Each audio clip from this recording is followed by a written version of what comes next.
be virtual, all the way from Leeds. It's Gaia Ottoman. Good evening, everybody. I hope you've had a great week so far. We're back once again to boost your spirits and brighten your evening. Welcome to JLGB Virtual. Now, can you believe it? Next week will be our 1-year anniversary.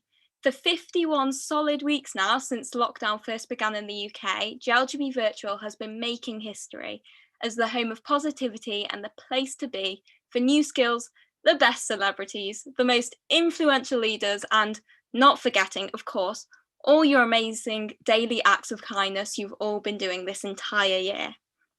If you haven't heard, we'll be marking our 1-year anniversary with a very special show next Tuesday evening, where we will be joined by the legendary and multi-award winning composer and songwriter, Alan Menken. But tonight, as we continue to make history, I am so excited and so honoured to have been chosen to host this evening, as our special guest is none other than the comedian, author and Britain's Got Talent judge himself, David Walliams. And David will be joining in just a couple of minutes. But first, I'd really like to take a moment to thank our funding partners who have enabled JLGB to keep going during this crisis. So a huge thank you to the Genesis Philanthropy Group, the I Will Fund and the National Lottery Community Fund. Who could have believed that when we launched JLGB, our JLGB virtual programme, 360 days ago, we'd still be in lockdown almost a year later. And that would backdrop in which JLGB would mark its 125th anniversary. But as we look back now, over 100 amazing guests and episodes later, not only were we finalists in the Children and Young People Now Awards, and not only did JLGB Virtual win the JVN Award for Innovation during COVID-19, but this was also the year that Prince Charles, the Prince of Wales, agreed to become our patron. But as if that wasn't enough, oh boy, do we have an incredible guest for you all this evening, none other than the hilarious David Walliams. Whilst he really needs no introduction, he of course absolutely deserves one in true JLGB virtual style. So here goes. David Walliams is probably best known for his comedic sketch shows, Rock Profile, Little Britain and Come Fly With Me. Younger viewers of course also know him as a judge on Britain's Got Talent and for his incredible best-selling children's books such as The Grandpa's Gate Escape and Billionaire Boy. Born in London, David grew up in Surrey and went to study drama at the Uni of Bristol during his uni holidays. David performed with the National Youth Theatre, where he met his future comedy partner and friend, Matt Lucas. The pair are best known for Little Britain, which ran from 2003 to 2009 on the BBC, followed by an American adaptation and even developed into a live stage show. In 2008, David started writing children's books with his debut novel, The Boy in the Dress. Since then, David has written 14 books, been translated into 53 languages, and sold 37 million copies worldwide, with a literary style compared to his writing idol, Roald Dahl. David was awarded the Children's Award in the inaugural People's Book Prize for Mr. Stink, and won the Red House Children's Book Award for Gangster Granny and Rat Burger. In 2012, he joined the ITV talent show Britain's Got Talent's judging panel, alongside Amanda Holden, Alicia Dixon and Simon Cowell. In 2015, 18 and 19, he was recognised at the National Television Awards as Best Judge for his involvement in the series. David is also a phenomenal philanthropist and he has raised millions for charity, most notably for Comic Relief when he swam the English Channel and the Thames. In the 2017 Queen's Birthday Honours, David was awarded an OBE for his services to charity and the arts. We are so privileged that David has found the time to speak to us this evening, despite his very busy schedule. So without further ado, ladies and gentlemen, please welcome tonight's incredibly special guest, David Walliams OBE. Hello. Hello, everybody. Hi, welcome. How are you doing this evening? I'm doing absolutely wonderfully. I've just put my son to bed. He's 7.5, And I've got Ernie with me now, who's one of my doggies, and the other doggie's Bert, but he's being a bit shy, so he doesn't want to be on TV right now. But Ernie's very happy to be here. Gorgeous dogs. So how have you both, Bert and Ernie, and your son, how have you all been coping during this pandemic? Yeah, I've enjoyed having the extra time with my son, and I also have a job where I'm writing most of the time, and that I can do at home on my own. So, I feel like I don't have a lot to complain about. And I think it's a bit easier now. Now we sort of know when it's going to end, and we can sort of get our heads around it. I think when it first started, it was overwhelming, wasn't it? Because we thought, is this going to be like 10 years or, what's going to happen? But now I think because we're sort of coming out of it, I don't know, I think there's a more optimistic feeling out there. So right now I feel positive. 100%. I totally get that feeling. So we're so pleased to have you on our virtual JLGB programme tonight. We've had such an unbelievable response from all the children and young people who want to ask you questions. So we've been boosting positivity and keeping children and their families active, healthy, and entertained for 51 weeks since the first lockdown began last March. And now, over 100 episodes later, we've been viewed online by nearly 3 million people, thanks to the help of a special guest like you helping us each evening. So obviously you were nominated by London mayoral candidate Sean Bailey. So what made you say yes, and why was it important for you to join us this evening? Well, I met Sean because I interviewed him for a magazine, and I got on really well with him. I really liked him. And he said, would you like to do this thing? I said, yeah, of course. I mean, if people ask me, I try and be as amenable as possible. I try and do as many things as I possibly can for people. People get in touch and say, can you wish my Nana a happy 100th birthday? And I'm happy to do it. If someone asks in a nice way, I mean, I think why not, And I know right now, everybody really wants to connect with other people, and we can't do it in a normal way. So the good thing is, in a way, because technology has allowed us to make these connections, we've met people that we wouldn't normally meet necessarily, and we've spoken to people we wouldn't normally speak to, and it's always been a positive experience. So I'm glad to keep people entertained this evening, and delighted to talk to you all. I also feel like I wished I was Jewish, because all my favorite comedians are Jewish, including Matt Lucas, and so I've always had a very strong connection with the Jewish community. And yeah, I'm obsessed with Mel Brooks as well, who's probably I think of as the god of comedy. So I've always loved Jewish humor. I've always loved Jewish people and its culture. And so, I'm very chuffed you asked me. Thank you so much. That's so lovely. So we're all about acts of kindness here at JLGB, and we always ask our guests what they've been doing to help others during this difficult time. Of course, you've been involved in supporting many charities and campaigns, and you're an honorary trustee of Comic Relief. But is there a personal act of kindness you've been doing to help others during this pandemic?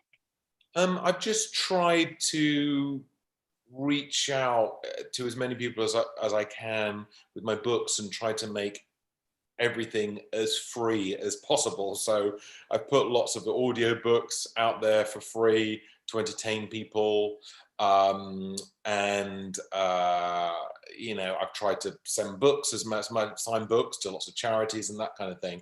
And I've been doing things like free assemblies for schools and things. So I've just felt, I mean, I'd normally do it. Normally I'd go to a school, and of course I wouldn't charge people, but I'd normally go to a school and talk to the kids, but obviously I haven't been able to go into a school because schools have been closed. And so instead, we've used this technology for good, and try to keep people entertained, and try and keep people connected. And I suppose especially kids, because I mean, if you're a kid, the last year might be 10% of your life. For me, it's 1/50th of my life. But if you were like 9 or 10, this has been a really, really long time. So as many things that can entertain you and distract you, the better. So I just kind of like to make people happy if I can. So, you know, and I'm lucky I've got my books and comedy and those kind of things. So I've just tried to put everything out there for free as much as possible, and you know, try to keep people entertained. That's amazing. So let's go back to the beginning, if I may. Could you tell us about your childhood growing up? Did you have youth opportunities like JLGB that you were involved in that helped shape you? Because I heard that you were a Cub Scout, your sister was a Brownie, and your mum was a Brown Owl adult group leader. So could you tell us about that? You have done your research. My mum was a Brown Owl. She loved being a Brown Owl. But unfortunately, when you get to 60, you have to retire because they don't want lots of very old ladies running brownies. My mum was quite crushed because she loved it. But yes, I was a Cub Scout, then I was a Scout. Also went to school, and I was in the National Youth Theatre of Great Britain, which is where I met Matt Lucas. So I had a lot of great experiences in school and outside school, and lots of opportunities to perform, which is what I really love doing. And I seized on all those opportunities, you know, because sometimes there's kids who ask me, oh, I'd like to be an actor. And I just say, well, take every opportunity you can, you know, every school play, every theatre group, you know, Cub Scout, you had an entertainment badge. And I remember doing sort of Hawaiian dancing in a grass skirt to entertain people. Quite why I wanted to do that, I don't know. But so, you know, I was very lucky to have all these opportunities to, you know, try and get better at the thing that I loved.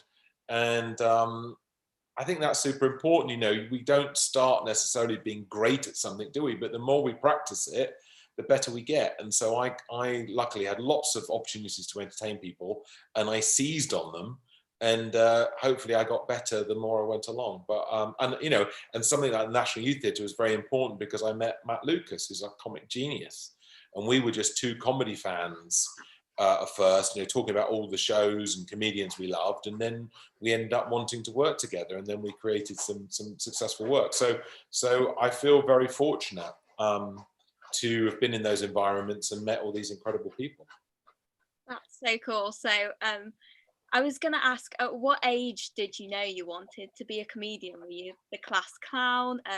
And who were your, I think you briefly mentioned them, but who were your comedy inspirations growing up? And were they linked to you being a writer? That's quite a few questions. That's a lot of good questions in there. Yeah, well, Mel Brooks movies, you know, The Producers, Blazing Saddles, Young Frankenstein, they were some of the first sort of slightly naughty comedy films that I'd ever seen, along with Monty Python. And so they were big influences on me. And I suppose I did a school play when I was about 12 years old. And I played this Queen Henrietta Maria, in an operetta called All the King's Men. And it hadn't really occurred to me that I was going to get laughs, because I didn't really know what that would feel like. But I went out in this wedding dress and this wig, and I put on this voice, you know, that I thought was quite queenly. And there was lots of laughter from the audience. And I thought, well, this is a good feeling. I want to experience this again. And so from that moment on, all I was thinking about is, when's the next time I can get up on stage? When's the next time I can try and make people laugh? So from a very early age, that's what I was trying to do. And at the same time, I was watching all these great things, all these great movies, you know, I was talking Mel Brooks, Monty Python, Peter Sellers, and watching all their work and trying to learn from them as well, you know, listening to the records. Used to have comedy records, so you'd have an LP with sketches or stand-up on it, and I would listen to them and memorize them and then practice them in front of the mirror and then do them for my friends. So I spent hours and hours and hours on my own in my bedroom when I was a kid, trying to learn how to be funny. That's such an amazing story. As you probably know, we have a lot of audience questions, so we'll jump to all the children's questions. First we have Zara Collins, who is from Borehamwood. Hi David. Hello. So my question is, so obviously coronavirus has affected entertainment a lot, including No Britain's Got Talent this year, which I have sat in the audience for quite a few times. So how has the pandemic like affected all your work streams? And also in Britain's Got Talent, when you make fun of Simon Cowell, what's he like to work with, and does he mind like your playfulness? He can get upset about it. Sometimes he's in a really, really grumpy mood. And so just anything you say is annoying and not funny. And he just sort of looks at me like, oh, like that when I try and say something funny. And I say, I'm only trying to make it this year. I feel like the nature of the show with all the different acts, you know, and sometimes choirs and dance groups and that kind of thing. And also the show needs an audience really to succeed. So we're not going to be able to make the show this year, which is very disappointing. But other things have been happening, and obviously I've been able to write my book, so it hasn't been too bad. But I think it's probably better with something like Britain's Got Talent to wait until the time is right, because I think if you did the show and it wasn't as good as it could be, the audience might be disappointed and they might not enjoy the show so much anymore, and they might lose interest in it. So yeah, it's disappointing. I mean, a lot of things obviously aren't happening. There's no theatre happening. There's no live gigs. There's no corporate events. You know, there's nothing like that. So I feel very lucky that I also have a career as a writer, because I think without that, I'd be very lost. And I've got friends who are comedians and actors who barely worked a day in the last year, and they have really struggled. So I feel fortunate that I have this other side to what I do. Thank you, Zara. Thank you. Thank you, Zara. And now on to Hannah, who is 15 years old. Hi, David. Hello. My question is, where do you find inspiration for the characters in your books? And are any of them based on people that you know? That's a good question. Well, I always say to any budding writers, keep your eyes and ears open, because you never know when a good idea might come along. And one time I was judging on Britain's Got Talent, and this man came onto the stage, and we said, what's your name? He went, Cockroach Ken. And we said, what's your skill? He went, I'm going to eat live cockroaches. And then one by one, he started eating these live cockroaches from a brown paper bag, and he got buzzed off very quickly. But I thought, oh, what an amazing character. He could be a baddie in one of my books. And what if he didn't just eat live cockroaches? What if he turned rats into burgers? What if he sold those burgers from a van to children? And I thought, oh yeah, I've got the start of a story here. And so, yes, you can take things from real life, but I look at it like this. The idea, and sometimes you take it from real life, maybe it pops into your head, maybe it's something you observe. But the idea is like a seed, and from that seed, you've got to grow the tree, which is the story. So you can't think that the seed is going to be the whole thing, because it isn't.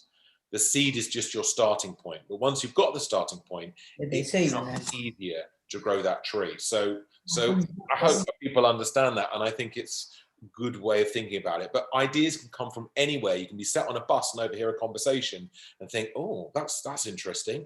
Or it can be a story someone tells you, something that happened to them in their childhood, and you think, yeah, God, that would be a great starting point for a story. So really, you know, the writer is just always thinking, whenever he has any, or she has any experience, they're constantly thinking, would that make a good story? That's all they're thinking about all the time when they meet anyone tells them anything. And I think if you're a writer, that's what you're doing. You're constantly thinking, would that be a good story? Would that be a good story? Would that be a good name for a character? That kind of thing. So yeah, keep your eyes and ears open at all times, because you never know when a good idea might come along. Thank you. Thank you, Hannah. Thank you. So I'm sure that'll be really helpful for all the aspiring writers. But next we have Aviv, who is age 10. Hi David, my questions for you are, would you consider making a book all about Raj and his newsagent? And have you thought of making a Walliams dictionary with all of your made up words? Okay, I think the force is very strong with you, because you know a lot about my books. So thank you for that. Raj maybe could have his own book if I had a good enough idea. He's the newsagent character that appears in lots of my books in a sort of cameo role. But I think of him as maybe he's like Q in the James Bond films. You really look forward to seeing him, but maybe if there was a whole movie about Q, it wouldn't be all that exciting. And second, a Walliams dictionary will happen one day, because I make up lots of silly words and put them in my books. And so, but when I've got enough of them, I will create a Walliams dictionary. Obviously, dictionaries have thousands of words in them, so I've probably got to write a few more books before I have one. But Aviv, you will receive the very first copy. I will make sure. Thank you. Thank you. Thank you, Aviv. So now on to Shiri, who is also 10 years old. Hi David, how long does it take to write each book, and how long does it take to write an audiobook? Record an audiobook. These are good questions, Sherry. You're a busy lady and you need to know how long things take. It takes a few months to write a book. You need a good idea before you start. And once you start, it's hard when you're starting, and then it kind of gets a bit easier the further you get along with the story. But it normally takes me a few months, and I do a few drafts, which means, I hand the book in, and then someone says, why don't you change this, this, and this? And I change those things, and then they say, oh, why don't you do this, this, and this? And I do that too. So there's lots of what we call drafts of the book. And an audio book, it depends how long the book is, but normally it takes a couple of days, and you just sort of sit in this little booth. It's quite lonely. You eat Maltesers and drink tea, and you read your story. And sometimes you bump into other interesting people who are also recording a story next door, and you have lunch with them, and then you get back in the booth and do some more. So I like doing them, and I know people will enjoy listening to them. So I'm pleased. Lots of people said, "Oh, we had a very long car journey. We drove all the way to Edinburgh or something, and we listened to your stories all the way." So I'm glad it's kept people entertained on long car journeys. Thank you, Shiri. Thank you, Shiri. So now on to Guy, who is age 11. Hi, David. Hi, Guy. Have How you are had you? any setbacks in your career? If so, how did you overcome these?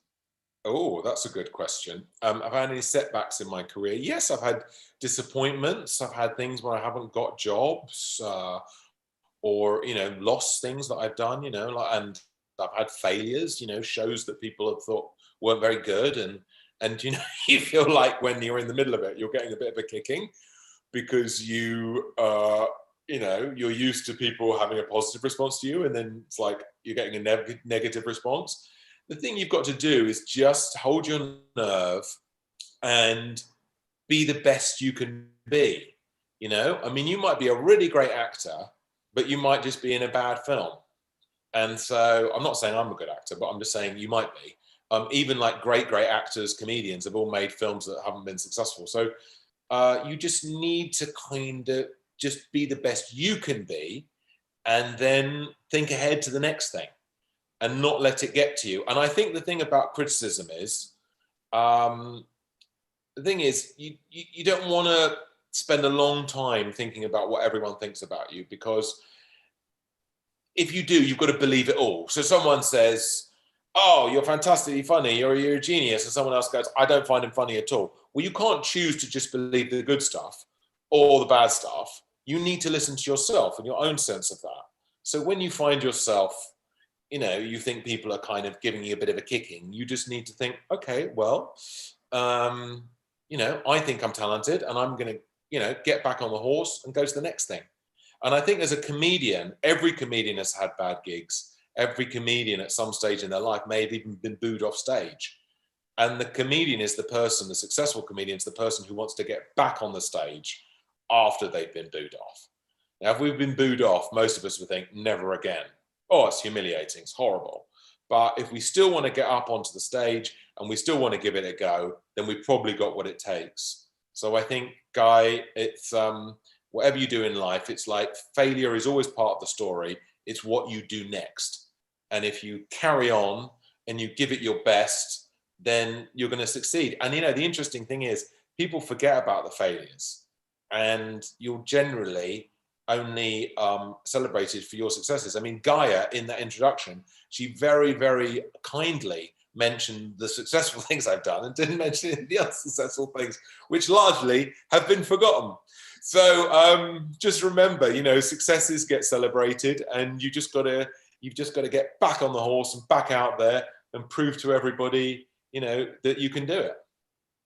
Okay, thank you. Thank you, Guy.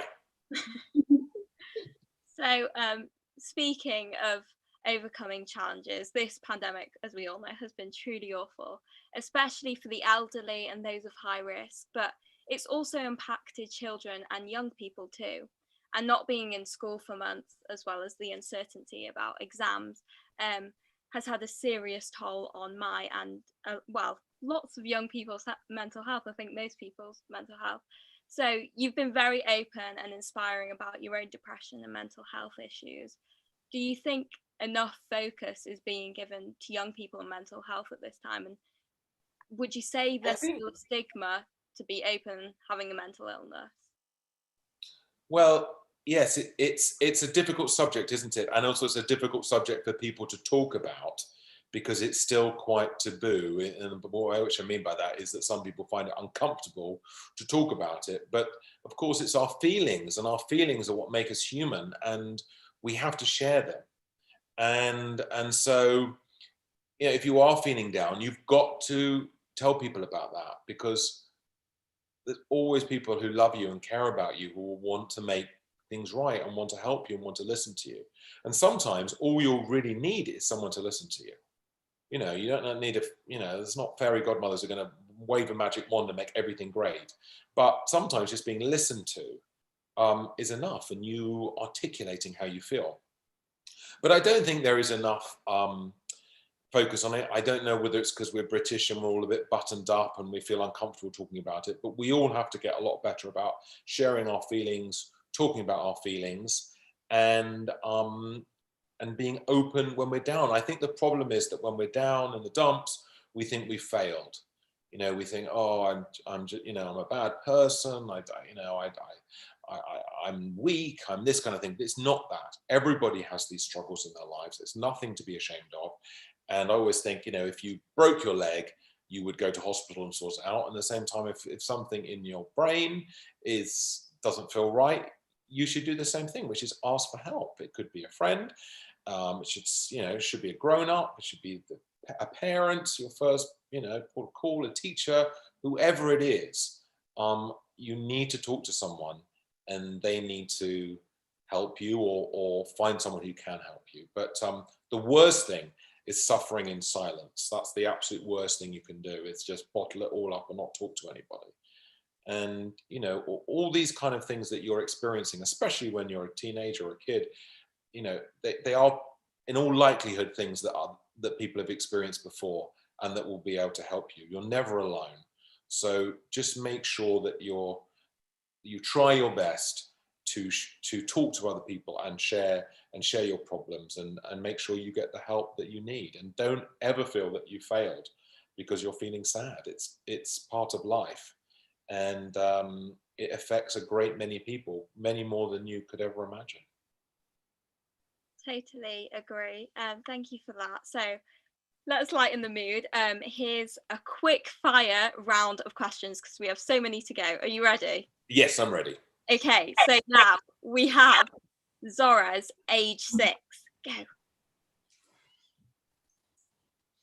What is your favourite thing to do after pandemic? What's my favourite thing to do after the pandemic? Well, I'm talking to my son tonight, and we've already been talking about going to Legoland, doing crazy golf, and going to Go Ape, and also going to get ice cream from an ice cream parlour. So that's the things we've been thinking about. So fun stuff with my son, and thank you for buying all my books. I appreciate it, because that would have paid for a starter in a restaurant. So thank you. Amazing. Okay, on to Sam Bernstein, age 10. Hi, David. My question is it true that you are a guest editor on the Beano, as I have had a subscription for 4 or 5 years now? And if so, what was it like? Well, I read the Beano when I was a kid, when I was your age, and I absolutely loved it. And it's probably the first thing that I read for pleasure myself, because it's not the one that's something that teachers tell you to read or parents tell you to read. It's something you find for yourself. And I did get to guest edit it, and I was very pleased I got to do it. It was really, really fun, and I got to invent a little cartoon strip called, I think, Monkey Feet. And I really enjoyed it, and I just really enjoyed kind of tipping my hat to the Beano and saying thank you, because without you, I'd have probably never written the world's worst children books. I may never have written any books.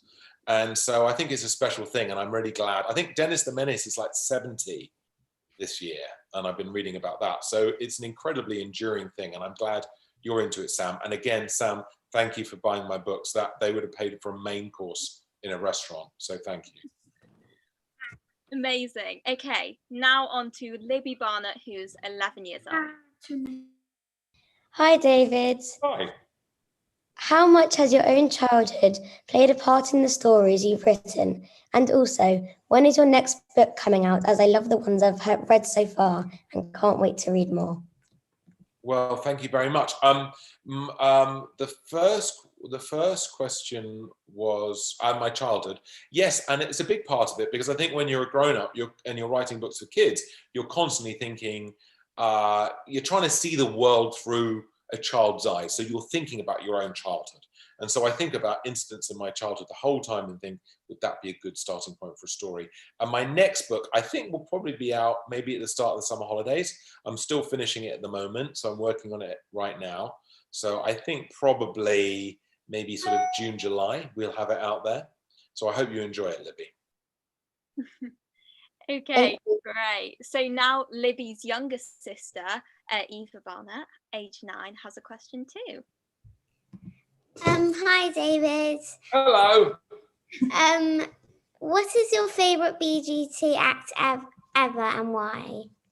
Okay, so my favourite BGT act is a comedian called Jack Carroll. And if you didn't see him, because it was a few years ago, go onto YouTube and you can watch him. He auditioned when he was about 13 or 14. He's got cerebral palsy, so he walks with it's kind of, he has a support, you know, like a metal support with wheels that he walks with, a walker, I think is what's called. And he came on, he's got these these little round glasses and this dark hair, and he said, I know what you're thinking. Harry Potter's had a really bad Quidditch accident. And immediately he put us all at ease and we're all laughing, and it was brilliant. He was just such a great character. He turned something that could be a negative, which is having cerebral palsy. It must be a difficult thing to live with. He turned that into a positive, as in, you know, he used it in his humor. And, you know, after that, we became friends, and I've worked with him a few times, and he's now like 20, and we can hang out now and have a drink in the pub when pubs reopen. And I really love him. I think he's a really special talent, and he's always been my favorite Britain's Got Talent act. So I don't know if he'll ever be bettered, but if you haven't seen him, look up Jack Carroll on YouTube, BGT YouTube, and he's an absolute star. We'll all be doing that, I'm sure. Okay, so we've still got lots to go. So Michael, age 10, hit David with your question. Hi, David. Hello. Of all the characters you have written, who is your favourite and why? Who's my favourite character? Well, I think villains are really important to stories. I always think, you know, without Voldemort, Harry Potter would just be having a lovely day at school. So villains are important, and I think it's important that villains are as funny as they are scary. If you're writing a fun children's book, I mean, Voldemort isn't funny, but he doesn't need to be. He just needs to be really, really scary. But the kind of book that I write, I sort of want there to be laughs along the way. So I do like the character of Bert in Ratburger, and I got to play him in an adaptation, and I thought he was hopefully equally funny and scary, and I had a lot of fun writing him and playing him. So I'd say he's probably my favourite character, Michael. Amazing. Thank you, Michael. So next we have Chloe, also age 10. Hi, David. Hello. So my question is, so you've been an actor, comedian, author, presenter, and so much more, but which one is your favourite to do and why? Being an author is my favourite thing, Chloe, because I feel like books last sort of longer, you know, like, you know, I wrote The Boy in the Dress, my first children's book, like 13 years ago now, and kids are still reading it. Whereas television shows are a bit more disposable, you know, people tend to watch them when they're on and then they forget about them. But books, if you write a good book, it'll stay around for a long time. And I suppose in a way, a book is just something I do on my own. I mean, so there's an illustrator, but I do all the work on my own, and so therefore it feels a bit more personal, a bit more coming from me than if I make a television show with someone else. So I'd say the books are the most important things I do, Chloe. Thank you so much, Chloe. Okay, so finally, for the final audience questions, we have Isabella Page, who stayed up extra late to ask you this.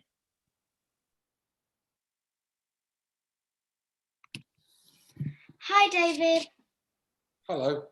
I'm not allowed to watch it, but my dad tells me that your sketch show, Little Britain, is very funny. Have you ever considered doing a sketch show for children? That is a good question. I'd love to do a sketch show for kids. The thing is that when Little Britain was on TV like 15 years ago, lots of kids watched it. But it wasn't meant for them, but in that way that lots of kids like watching things that are staying up late and watching things they shouldn't really watch. They watch Little Britain, and so there might be a few bits and pieces you might be able to watch. I mean, some of it's rude, but some of it you'd probably enjoy. Maybe you ask your dad if there's a sketch that he thinks you could watch without it ruining your childhood. But a sketch show for kids is a good idea. So that's great. I mean, Horrible Histories did that really well, didn't it? So there might be some way of doing maybe something around history or books or something. I don't know. But it's a very good idea, and I'll go away and think about that, Isabella, and you'll be the first to watch it if it happens. Thank you, Isabella. Okay, so now we have a final couple from me. These are obviously, as everyone says, unprecedented times, and the physical, mental health, economic and environmental impacts may affect us all for some time to come. But do you have hope for the future? And what would you say the positives are coming out of this strange time in which we're all living in? Yes, I have hope for the future. I mean, the human race has been through worse things than this and come out the other side stronger. So I think it's, as long as we learn lessons from this and try and ensure that we're not put back into this situation, then positive things can come from it. And what was the second part of the question? What am I most looking forward to? What? It was the positives to come out of this. Positives. The positives is, I think, this is an unusual thing. It's affected everybody. I mean, sometimes you have bad things that happen in the world, but it doesn't affect everybody. This really has affected absolutely everybody in some way or another. And so I think hopefully it may have evened society out a bit, as in we're all much more aware of each other's struggles, and hopefully we'll help each other a lot more than we might have done.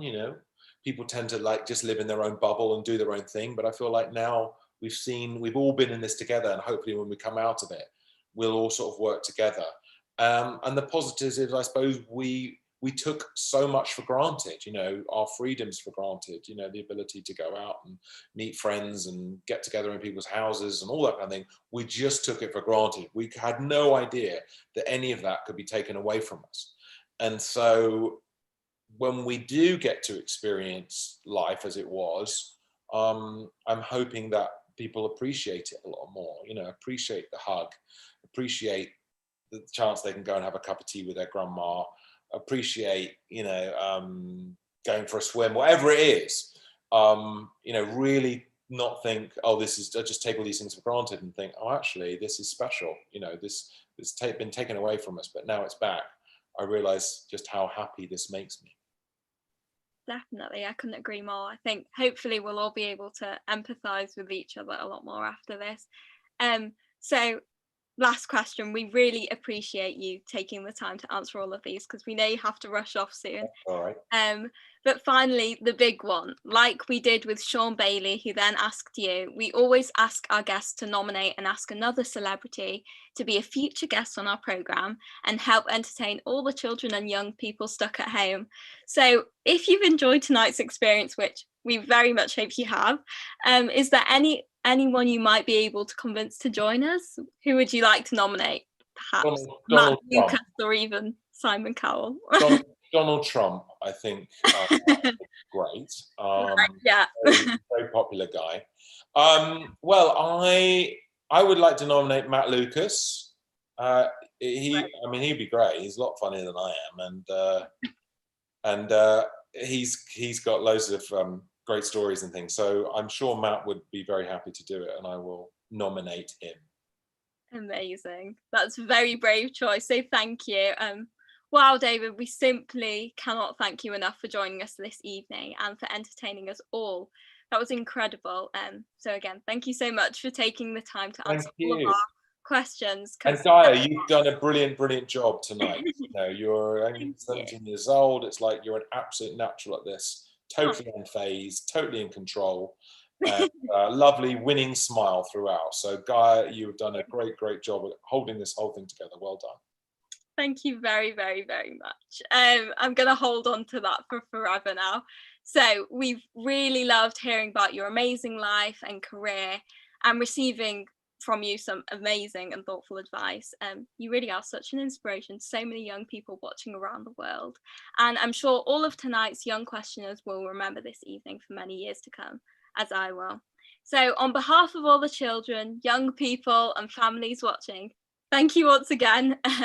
We wish you well and good luck with all that comes next. Please stay safe, take care, and we very much hope to see you again soon. Thank you, everybody. Have a wonderful evening. And children, you need to go to bed now. You heard him, everyone. Bye-bye. Bye. So that is it, folks. Thank you for joining us on this very special episode of JLGB Virtual. We'll be in just a few days, Tuesday next week, in fact, as we mark our 1 year since lockdown and celebrate our 1 year unbelievable year of JLGB Virtual. And who better to help us do that than the man who wrote the songs and music for some of the most incredible movies and musicals ever made, including The Little Shop of Horrors, The Little Mermaid, Beauty and the Beast, Aladdin, Pocahontas, The Hunchback of Notre Dame, Enchanted, Tangled, Sister Act and Newsies.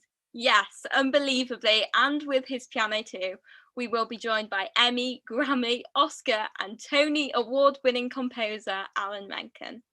You will not want to miss that.